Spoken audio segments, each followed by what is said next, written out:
So I've called it a psych ward in the videos, and that's actually quite accurate. This was not where, Grandma, Nikki went, or some, like sweet old Grandma Bethel or whatever would be at. This was the place where your schizophrenia patients would be. This is the place where your bipolar people would be. This is the place where uh, veterans with shell shock, unfortunately, God bless you, veterans. Um, but I can't imagine what that'd be like to go through something like that. But aside from that, this is not a place that you wanted to be in. So, example, one south, which is just, well, down that way. That was the secure ward. I was talking to someone who actually worked in the kitchen. That was here in the 90s or so. And when she would bring the food carts down, she'd have to meet a nurse outside there. Two people died in the padded room there in the 90s. So yeah, I'm sure that's not the only stories that I'm going to find out, as we've only had this place for about a month or so. So time will tell. So attention ghost hunters, specifically groups. We are going to be open for private group tours in this facility. We can't be open to the public at this point per fire regulations because, well, we're not exactly 100% functional at this point. There's a lot to do, a lot of work to be done.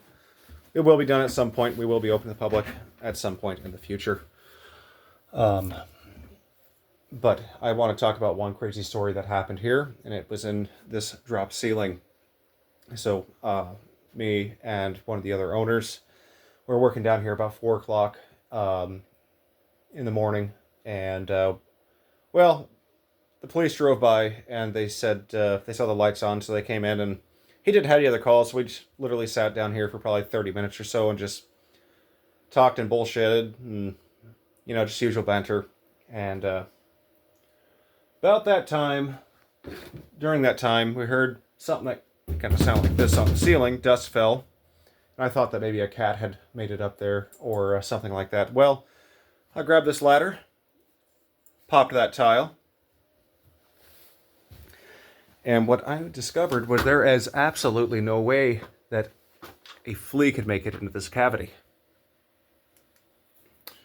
As you see, the CMU block goes all the way to the bottom of the decking, all the way around.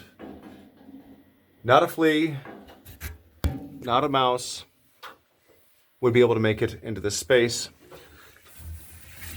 Crawl here a little bit more. Those are not mouse droppings, those are rust flakes from the humidity that has caused a little bit of rust and flaking.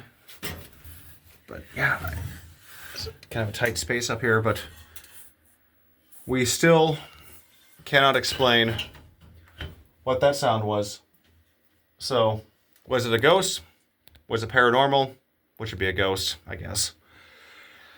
We don't know, but all I know, that is something that we all looked up. We all looked at each other. We're like, what the hell was that?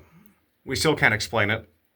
And, well, we might have scared the officer off because he left shortly after. He's like, he says that's bloody weird. So, well, be sure to follow our page if you are interested in ghost tours, if you are interested in anything like that. Feel free to reach out to us. Easiest way might be by text, by texting 724-986-4785. That's country code 1, obviously, because we're in the United States. Well, till China takes over, or we'll see what happens after November 8th. Lord have mercy. Anyway, not to get political, you guys have a lovely night. Welcome to Zero Zenith, and stay tuned for more raw video. Yeah, no, most of these videos are not edited. This is just me and the camera on my phone. So enjoy, or don't.